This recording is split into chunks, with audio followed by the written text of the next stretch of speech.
तो हेलो बच्चों, आज हम स्टार्ट करेंगे इक्विलिब्रियम। इक्विलिब्रियम फिजिकल केमिस्ट्री का बहुत बड़ा टॉपिक है जो कि दो पार्ट में डिवाइड है। कितने पार्ट में डिवाइड है? दो पार्ट, केमिकल इक्विलिब्रियम और आयनिक इक्विलिब्रियम। आज अपन स्टडी करेंगे केमिकल इक्विलिब्रियम।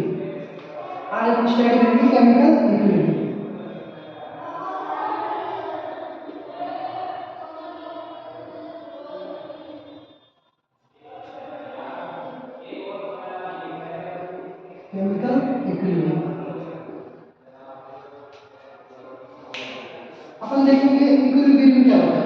इक्विलिब्रियम जैसे आपको फिजिक्स के टीचर ने पढ़ाया होगा कि इक्विलिब्रियम होता क्या है। देखिए अपन एक बॉक्स है, इस पर इधर से भी फोर्स लगाया जा रहा है और इस पर इधर से भी फोर्स लगाया जा रहा है। ठीक है, इधर से फोर्स लगाएंगे, इधर से फोर्स लगाएंगे तो ये कौन सी रेस्ट कंडीशन में रहेगा? इधर से फोर्स तो ये बॉक्स रेस्ट कंडीशन में रहेगा। इस बॉक्स की इस रेस्ट कंडीशन को भी अपन इक्विलिब्रियम बोलते हैं और इसको अपन बोलेंगे स्टैटिक इक्विलिब्रियम।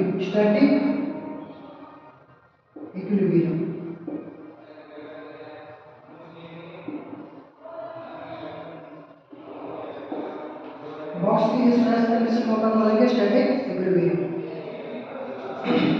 ये आपको फिजिक्स के टीचर ने पढ़ाया होगा। अब अपन देखेंगे केमिस्ट्री, हमारी केमिस्ट्री के अनुसार इसकी डेफिनेशन क्या होगी इक्विलिब्रियम की।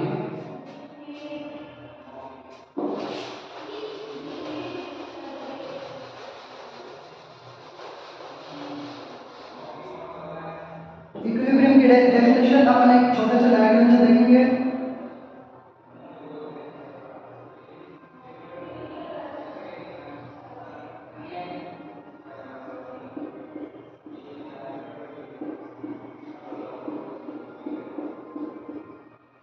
ये कोई जार है, इस जार के अंदर हमने वाटर डाल दिया है। ये कोई जार है, इसके अंदर हमने वाटर डाल दिया है। यहाँ पे हमने एक होल कर दिया है, यहाँ पे होल कर दिया है, यहाँ पे होल कर दिया है और यहाँ पे ऊपर से भी अपन क्या पानी की ड्रॉप डाल रहे हैं। तो जितनी ड्रॉप अपन यहाँ ऊपर से डाल रहे हैं उतनी ही ड्रॉप नीचे से बाहर निकल रही है। मतलब ये क्या है, स्थिर अवस्था में है, कोई भी मूवमेंट नहीं कर रहा। उसके बाद अपन ने क्या किया, यहाँ पे एक होल कर दिया और ऊपर से क्या कर दिया, आपने पानी डालना स्टार्ट कर दिया। ये होल ऊपर से जितना पानी डाला जा रहा है इसके अंदर, नीचे से उतना ही पानी वापस बाहर निकल जा रहा है। वाटर पहले कौन सी कंडीशन में था? स्थिर अवस्था में था, कोई मूवमेंट नहीं कर रहा था। अब क्या हुआ, ऊपर से जैसे जितना पानी आ रहा है नीचे से उतना पानी वापस निकल रहा है। इसी को अपन क्या बोलते हैं, इक्विलिब्रियम।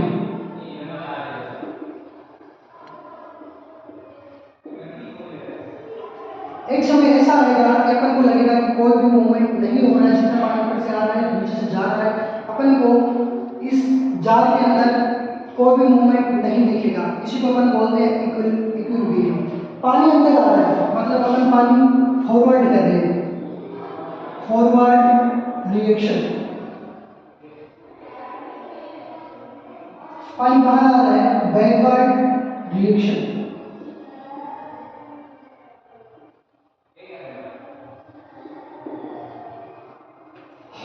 एक टाइम ऐसा आएगा अपन को लगेगा कि फॉरवर्ड रिएक्शन और बैकवर्ड रिएक्शन दोनों स्पीड क्या हो जाएगी, बराबर हो जाएगी। अपन को लगेगा कोई मूवमेंट नहीं हो रहा है, पानी एकदम स्थिर है, नया पानी इसके अंदर जा रहा है। पानी में क्या है, जैसे ही पानी ऊपर से डालेंगे तो पानी का लेवल क्या है, बढ़ना चाहेगा।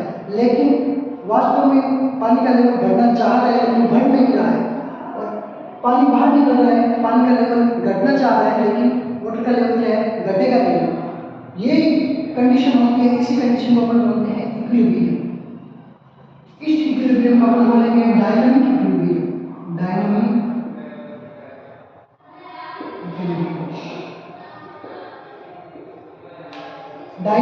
इक्विलिब्रियम और डायनामिक इक्विलिब्रियम को ही अपन बोलते हैं केमिकल इक्विलिब्रियम। डायनामिक इक्विलिब्रियम को ही एक्चुअल में अपन हमारी केमिस्ट्री के लैंग्वेज में बोलते हैं केमिकल इक्विलिब्रियम। डायनेमिक इक्विलिब्रियम क्या होता है कि फॉरवर्ड रिएक्शन बैकवर्ड रिएक्शन की स्पीड क्या होती है, बराबर होती है। और एक्चुअल में अपन को लगता है कि कोई भी रिएक्शन नहीं हो रही है, एक समय ऐसा आएगा फॉरवर्ड रिएक्शन और बैकवर्ड रिएक्शन की स्पीड क्या हो जाएगी, बराबर हो जाएगी।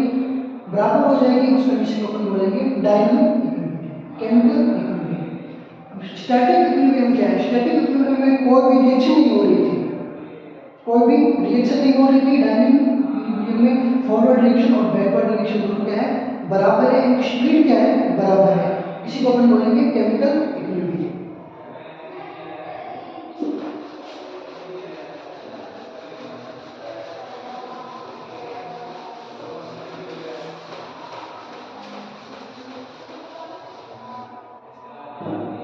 अगर एग्जाम्पल से देखें, एक क्लास में आप दो बच्चे हो, आप एक आपका कोई साथी है, आपका साथी क्या है, उसको क्या सिर्फ क्या है, पढ़ने से मतलब है और कोई कुछ मतलब नहीं है, पढ़ने से मतलब है। आपको भी क्या पढ़ने से मतलब है। इसका मतलब क्या हुआ, आप उसके साथ क्या हो, इक्विलिब्रियम में हो। उसी प्रकार उसी कक्षा में एक बच्चा शैतान बच्चा है, उसका दोस्त क्या है, शैतान है। एक शैतान बच्चा है, उसका दोस्त भी क्या है, शैतान है। तो जितनी दो चार बातें वो उसको सुनाएगा, उतने में उसको दो सुनाएगा, उतने में उसको चार सुना देगा। मतलब क्या है कि वो दोनों क्या है, इक्विलिब्रियम में। इसी को अपन इक्विलिब्रियम बोलते हैं। अब अपन देखेंगे क्या कि हर रिएक्शन में इक्विलिब्रियम मिलना जरूरी है क्या। इसके लिए अपन देखेंगे दो प्रकार की रिएक्शन। हर रिएक्शन में इक्विलिब्रियम मिलना जरूरी नहीं होता। इसके लिए अपन देखेंगे दो प्रकार की रिएक्शन। सबसे पहले अपन देखेंगे इरिवर्सिबल रिएक्शन।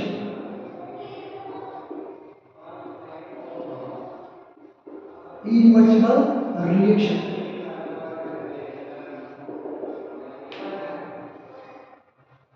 इरिवर्सिबल रिएक्शन में क्या होता है, डायरेक्ट रिएक्टेंट टू क्या होता है, product. Reactant to product, reactant to direct क्या बनता है, प्रोडक्ट बनता है। मतलब एक डायरेक्शन में चलती है। इरिवर्सिबल रिएक्शन है, एक डायरेक्शन में चलती है। जैसे जैसे रिएक्टेंट की कंसंट्रेशन कम होगी, वैसे वैसे प्रोडक्ट की बढ़ती जाएगी। रिएक्टेंट की कंसंट्रेशन कम होगी, प्रोडक्ट की बढ़ती जाएगी। केवल एक ही डायरेक्शन में रिएक्शन चलेगी। जब एक डायरेक्शन में चलेगी, केमिकल इक्विलिब्रियम, हमारी तरफ से इक्विलिब्रियम की क्या डेफिनेशन थी, इक्विलिब्रियम की डेफिनेशन थी कि फॉरवर्ड रिएक्शन और बैकवर्ड रिएक्शन की स्पीड क्या होगी, बराबर होगी। फॉरवर्ड रिएक्शन और बैकवर्ड रिएक्शन जब बराबर हो जाएगी, उसी समय हमें पे इक्विलिब्रियम मिलेगा।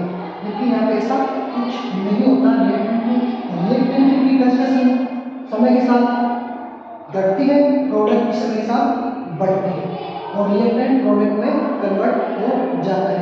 तो इस प्रकार की रिएक्शन इरिवर्सिबल रिएक्शन होगी, उनमें किसी भी प्रकार का इक्विलिब्रियम नहीं पाया जाएगा। अगर एग्जांपल से अपन देखेंगे,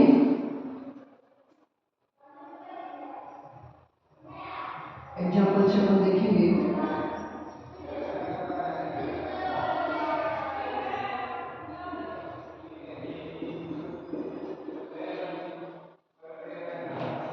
अम्ल क्षार हमेशा क्या मिलकर क्या लवण प्लस जल बनाते हैं। यह रिएक्शन सबसे इरिवर्सिबल रिएक्शन का एग्जांपल है। अम्ल और क्षार, स्ट्रॉन्ग एसिड है, स्ट्रॉन्ग बेस है, स्ट्रॉन्ग एसिड स्ट्रॉन्ग बेस क्या बनाएंगे, साल्ट प्लस वाटर। यह रिएक्शन रिएक्टेंट से डायरेक्ट क्या होगी, प्रोडक्ट में कन्वर्ट होगी। इरिवर्सिबल रिएक्शन है, रिवर्स नहीं है ये रिएक्शन, रिवर्स रिएक्शन नहीं होगी। मतलब बेस क्या है, स्ट्रॉन्ग है, शार्प की स्ट्रॉन्ग बेस स्ट्रॉन्ग एसिड दोनों ही क्या है, स्ट्रॉन्ग है। दोनों स्ट्रॉन्ग है तो डायरेक्ट इसमें कन्वर्ट हो जाएंगे, साल्ट प्लस वाटर में कन्वर्ट हो जाएंगे। तो ऐसी रिएक्शन इरिवर्सिबल रिएक्शन का एग्जांपल है।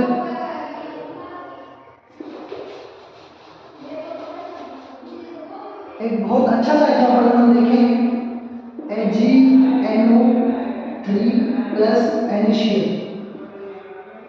क्या होगा, AgNO3 plus NaCl, NaNO3 plus AgCl।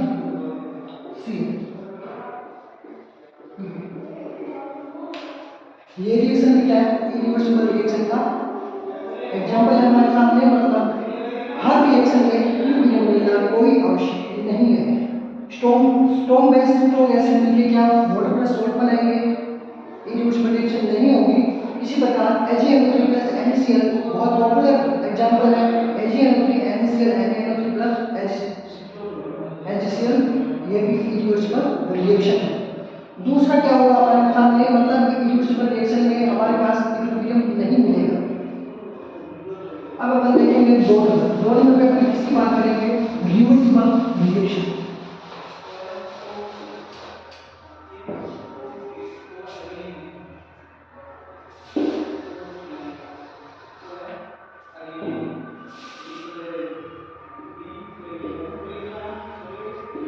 Reversible reaction ऐसी रिएक्शन क्या दोनों तरफ चलेगी, दोनों डायरेक्शन में चलेगी, बैकवर्ड और फॉरवर्ड दोनों साइड चलेगी।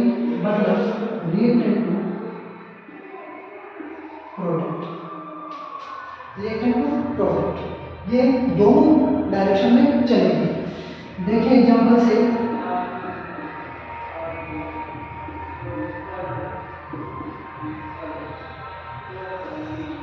अपन बात करें शुरू में ए के, मान लो हमारे पास ए के शुरू में कितने मोल थे, 2 मोल, बी के कितने मोल थे, 2 मोल, बी के ए के 2 मोल, बी के 2 मोल, इनकी कंसेंट्रेशन 0 0, शुरू में इनकी कंसेंट्रेशन 0 0, ए के 2 मोल थे, बी के 2 मोल। शुरू में क्या होगी रिएक्शन की बैकवर्ड रिएक्शन, फॉरवर्ड रिएक्शन की स्पीड क्या होगी, ज्यादा होगी। इनकी रिएक्टेंट की कंस्ट्रक्शन क्या होगी, डाउन होगी। जैसे जैसे रिएक्शन आगे बढ़ेगी इनकी सांद्रता क्या होगी, कम होगी। C प्लस D की सांद्रता क्या होगी, बढ़ेगी। एक समय ऐसा आएगा इनकी कम हो जाएगी, बढ़ जाएगी। इनकी जैसे ही बढ़ेगी वापस क्या होगा, रिएक्शन बैकवर्ड डायरेक्शन में आएगी। बैकवर्ड डायरेक्शन में रिएक्शन आएगी तो इनकी जो सांद्रता है वो बढ़नी स्टार्ट हो जाएगी, इनकी सांद्रता क्या है, घटेगी। एक समय ऐसा आएगा अपन को ऐसा लगेगा कोई भी रिएक्शन नहीं होगी, इनकी रिएक्टेंट की सांद्रता और प्रोडक्ट की सांद्रता दोनों की सांद्रता क्या है, बराबर है। उसी टाइम अपन में क्या होगा, केमिकल एक टाइम ऐसा आएगा जब रिएक्टेंट की और प्रोडक्ट की दोनों की क्या है, दोनों की रिएक्शन की स्पीड क्या हो जाएगी, बराबर हो जाएगी। अपन को ऐसा लगेगा कि इनके मध्य कोई भी रिएक्शन नहीं हो रही है।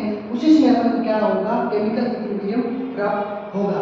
रिवर्सिबल रिएक्शन के अंदर ये दोनों डायरेक्शन के अंदर चलेगी। एग्जांपल से देखें,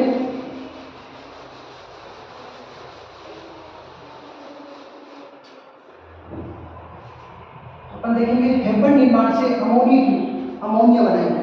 हेबर विधि से क्या है, अमोनिया का निर्माण बहुत ही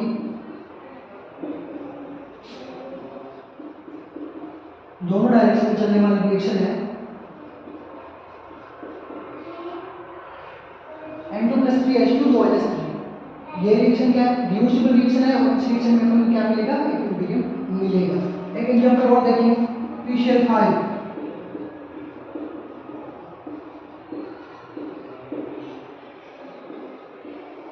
इन रिएक्शन में अपन को क्या मिलेगा, इक्विलिब्रियम मिलेगा। अमोनिया बनाएंगे और PCl5 का क्या होगा, ब्रेक होगा, PCl3+Cl2। ये रिवर्सिबल रिएक्शन है। इन रिएक्शनों में अपन को क्या मिलेगा, इक्विलिब्रियम मिलेगा। इरिवर्सिबल रिएक्शन में अपन को इक्विलिब्रियम नहीं मिलेगा। रिएक्टेंट टू डायरेक्ट प्रोडक्ट में कन्वर्ट होगी, ये दोनों डायरेक्शन में चलेगी। रिवर्सिबल रिएक्शन दोनों डायरेक्शन में चलेगी। और एक समय ऐसा आ जाएगा जब ये प्रोडक्ट इक्विलिब्रियम में होंगे तो अपन को पता ही नहीं चलेगा कि बैकवर्ड रिएक्शन और फॉरवर्ड रिएक्शन की स्पीड क्या है, बराबर है। बैकवर्ड रिएक्शन फॉरवर्ड रिएक्शन दोनों की स्पीड बराबर हो जाएगी, उसको अपन इक्विलिब्रियम बोलेंगे। और रिवर्सिबल रिएक्शन में अपन को इक्विलिब्रियम हमेशा मिलेगा।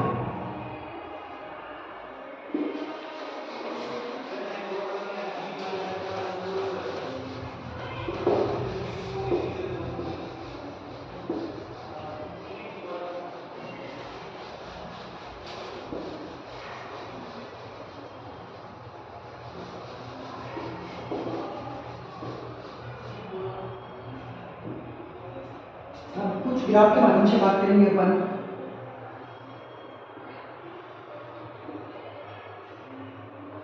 कुछ ग्राफ के माध्यम से बात करेंगे अपन। रेट ऑफ रिएक्शन और टाइम, रेट ऑफ रिएक्शन और टाइम का क्या बनाएंगे, ग्राफ बनाएंगे। रेट ऑफ रिएक्शन, रिएक्टेंट की रिएक्शन, रेट ऑफ रिएक्शन क्या होगी, समय के साथ क्या होगी, मतलब हमारे पास क्या था प्रोडक्ट, रिएक्टेंट, रिएक्टेंट की क्या होगी समय के साथ सांद्रता घटेगी, प्रोडक्ट की सांद्रता क्या होगी समय के साथ बढ़ेगी। एक समय ऐसा आ जाएगा, ये क्या है रिएक्टेंट, ये क्या है प्रोडक्ट, रिएक्टेंट की सांद्रता समय के साथ क्या होगी, कम होती जाएगी, प्रोडक्ट की सांद्रता समय के साथ क्या होती जाएगी, बढ़ती जाएगी। एक टाइम ऐसा आएगा जब इन दोनों के बीच में अपन को लगेगा कोई रिएक्शन नहीं हो रही है, उसी को अपन बोलेंगे इक्विलिब्रियम, रिएक्टेंट और प्रोडक्ट एक टाइम के बाद दोनों क्या हो जाएंगे, स्थिर अवस्था में हो जाएंगे, रेस्ट अवस्था में हो जाएंगे, वहां पे अपन को क्या मिलेगा, इक्विलिब्रियम मिलेगा, रिएक्टेंट की और प्रोडक्ट के दोनों क्या हो जाएगी, सांद्रता बराबर हो जाएगी। रेट ऑफ रिएक्शन और टाइम के मध्य अगर अपन वक्र जनरेट करते हैं तो हमारे पास ये आएगा, यहाँ पे अपन को क्या मिल जाएगा, इक्विलिब्रियम मिल जाएगा, रिएक्टेंट की और प्रोडक्ट की सांद्रता दोनों क्या हो जाएगी, बराबर हो जाएगी, उसके बाद बराबर ही चलेगी। ये वक्र तो अपन ने जनरेट किया रेट ऑफ रिएक्शन और टाइम के मध्य। अब अपन वक्र जनरेट करेंगे सांद्रता और समय के बीच, सांद्रता और समय के बीच अगर अपन वक्र जनरेट करेंगे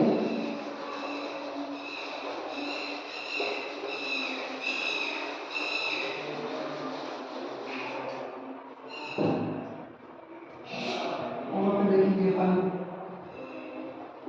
टाइम और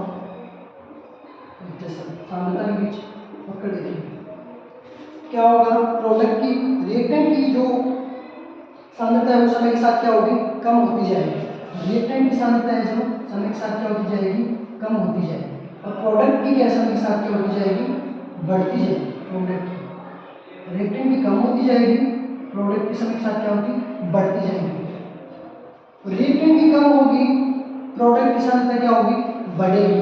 उसमें और इसमें सबसे कॉमन बात ये है कि वहाँ पे रिएक्टेंट और प्रोडक्ट क्या होते हैं, अगर रिएक्शन में क्या हो जाते हैं, रिएक्टेंट और प्रोडक्ट दोनों क्या हो जाते हैं, बराबर हो जाते हैं। इसमें जरूरी नहीं है कि रिएक्टेंट और प्रोडक्ट दोनों बराबर हो, ये क्या है, एक पैरेलल लेवल में भी चल सकते हैं, रिएक्टेंट और प्रोडक्ट पैरेलल लेवल में चल सकते हैं, जरूरी नहीं कि रिएक्टेंट और प्रोडक्ट वाली लाइन एक दूसरे को क्रॉस करें, क्रॉस करना कोई आवश्यक नहीं है। यहाँ पे यही इन दोनों की मुख्य बात है कि सांद्रता और समय के बीच जो भी अपन वक्र जनरेट करेंगे तो रिएक्टेंट और प्रोडक्ट दोनों की जो भी लाइन है वो क्रॉस करने की कोई आवश्यक नहीं है, ये दोनों लाइनें क्रॉस करने की कोई आवश्यक नहीं है, मतलब ये पैरेलल समय के अकॉर्डिंग एक निश्चित समय के बाद पैरेलल भी चल सकती है, ये दोनों इन दोनों की मुख्य बातें हैं। अब मैं कुछ दो चार आपको वक्र दूँ, अगर एग्जाम्पल से हम देखें,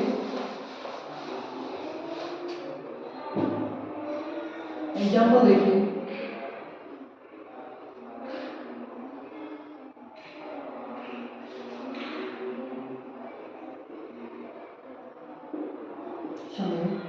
रेट ऑफ रिएक्शन,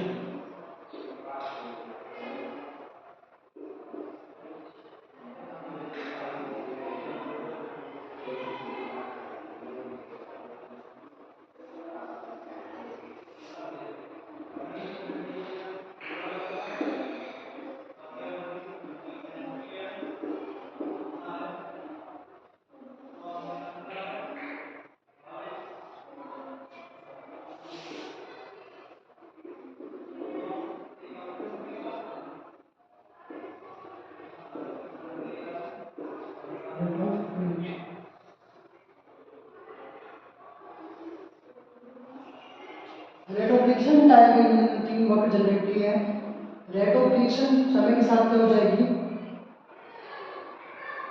रिएक्टेंट और प्रोडक्ट समय के साथ क्या होगा, एक लाइन पे क्रॉस कर जाएंगे, अपन को ऐसा लगेगा कि मेरे कोई रिएक्शन नहीं हो रही है, ये वाला वक्र क्या है, सही है, रिएक्टेंट और प्रोडक्ट की जो सांद्रता है वो समय के साथ क्या हो जाएगी, बराबर हो जाएगी, रिएक्शन की स्पीड क्या हो जाएगी, बराबर हो जाएगी, तो ये दोनों एक लाइन पे क्रॉस करेंगे, ये सही है क्या, रेट ऑफ रिएक्शन और टाइम, ये दोनों लाइनें क्या होंगी, एक दूसरे को क्रॉस करनी चाहिए एक निश्चित समय के बाद, रेट ऑफ रिएक्शन रिएक्टेंट और प्रोडक्ट की जो भी लाइनें हैं इनकी जो सांद्रता है वो एक समय के बाद या इनकी रिएक्शन है वो एक समय के बाद क्या हो जानी चाहिए, स्थिर हो जानी चाहिए, एक लाइन पे क्रॉस नहीं करनी चाहिए, नहीं कर रही है। इसका मतलब ये वक्र क्या है, ये वाला वक्र, ये वाला भी क्या है, ये वाला है।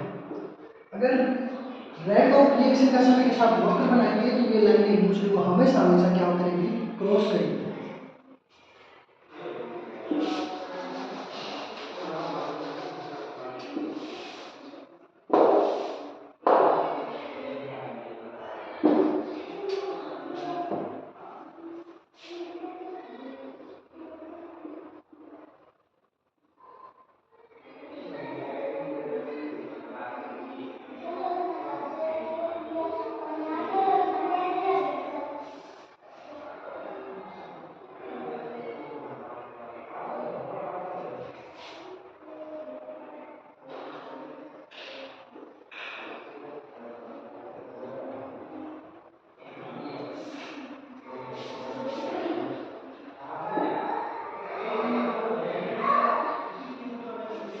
टाइम और सांद्रता की जो भी ग्राफ जनरेट करेंगे तो क्या रिएक्टेंट की जो सांद्रता है उस समय के साथ क्या होती जाएगी, डिक्रीज होती जाएगी, प्रोडक्ट की सांद्रता उस समय के साथ क्या होती जाएगी, बढ़ती जाएगी।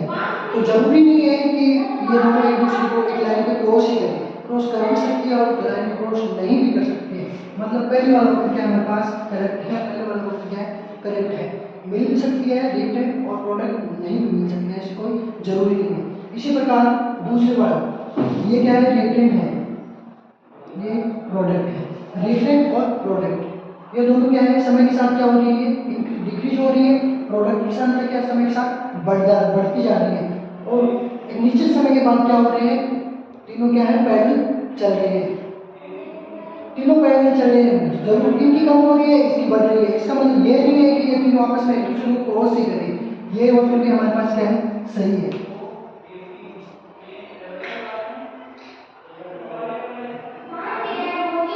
रिएक्टेंट और रिएक्टेंट की कंस्ट्रक्शन और प्रोडक्ट की समय के साथ क्या हो रही है, स्थिर हो रही है, जरूरी नहीं है एक दूसरे को क्रॉस करें।